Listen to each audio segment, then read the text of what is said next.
Let's start with Jordan Addison, wide receiver for the Vikings, an ankle injury. He's all the way up to wide receiver 21, so a really, really good rookie year.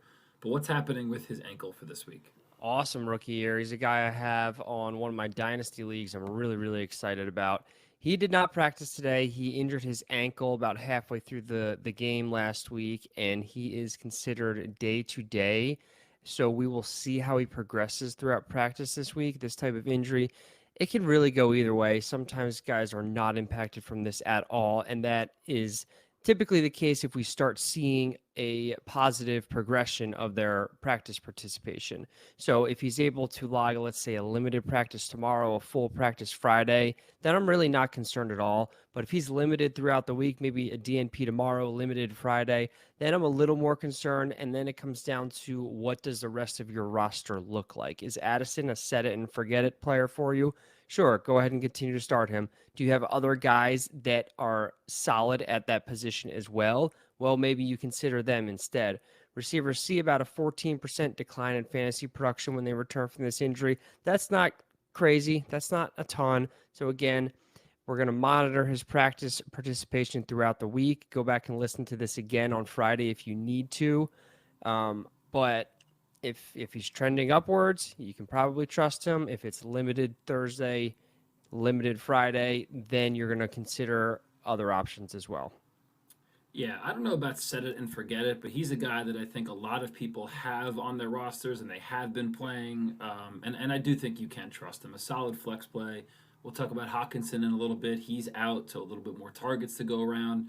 And he's been consistent in his rookie year, but he's got that explosive upside too. So I don't think he'll lose you a league or lose you a week, but I think he does have that potential to have some explosive big plays down the field that could possibly win you a championship or a third place game or at least put you over the edge. So we'll keep an eye on that one. And another stud, Tom, Jamar Chase, and I'm listening very, very closely because obviously I'm in the Vampire League and I'm fortunate, right? I have other options. I'm thinking between him and Puka and Chris Olave, but address me, Tom, and then address the regular person that, of course, is really listening here.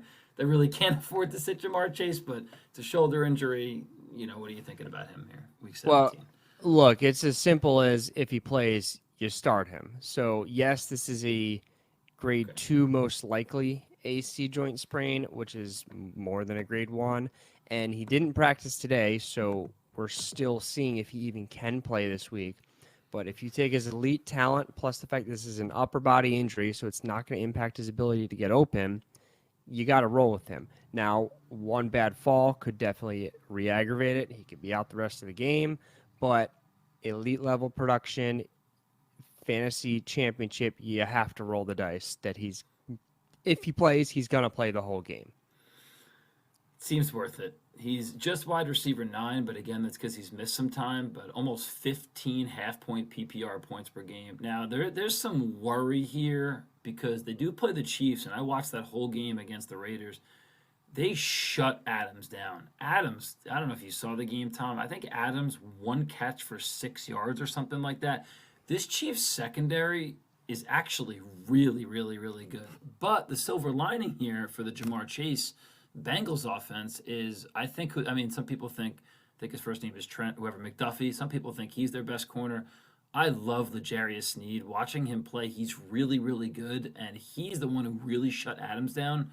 He's questionable this week. He might not even play this week. So I know most of you out there, I'm just kind of thinking out loud myself here, Tom. Most people can't sit Chase, and I don't think anybody should. But if L'Jarius Sneed is out, I think Chase could have a really, really good game. I think he's so good, Sneed, that I think if he's out, it could change the spread of this game, even like a half a point or something like that. I really, really like him. But Tom, what do you think? I'm rolling the dice on Chase. Like, just go with it. I have Chase on my team. Like, just do it.